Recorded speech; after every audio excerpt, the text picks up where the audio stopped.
Anna had always been skeptical about love at first sight. She was a firm believer that love took time to develop, a slow burn that couldn't be rushed. But all of that changed one chilly autumn evening. When she walked into the small cafe down the street, it was a quiet place, warm and inviting, with soft jazz playing in the background. As she entered, the doorbell chimed, and she paused to shake off the cold. That's when she saw him. He was sitting by the window, engrossed in a book, a cup of coffee in front of him. There was something about the way the light hit his face, his calm presence in the busy cafe, that caught her attention.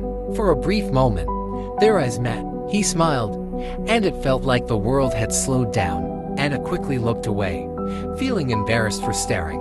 She ordered her coffee and took a seat at a table near the window. Every now and then, she could feel his gaze on her, but she tried to ignore it, pretending to read her book.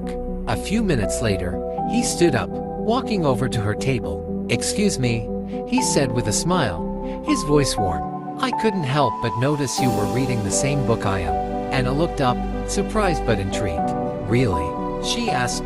Her curiosity piqued. "Yes," he said, pulling out the chair across from her. "I was wondering if you'd like to discuss it over coffee." Without thinking, Anna nodded. "I'd love to." As they talked, the conversation flowed effortlessly, as if they had known each other for years. The more they spoke, the more Anna felt a connection to something real and genuine. They shared stories, laughed, and before they knew it, hours had passed. When the evening came to an end, he stood up and extended his hand. "I'm Mark," he said. "Anna," she replied, shaking his hand. He smiled again. "I'm glad we met, Anna. Maybe we can continue this conversation sometime."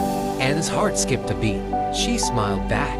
"I'd like that." From that moment on, Anna knew her skepticism about love at first sight had been shattered. Sometimes, love doesn't need time to grow. Sometimes, it's instant.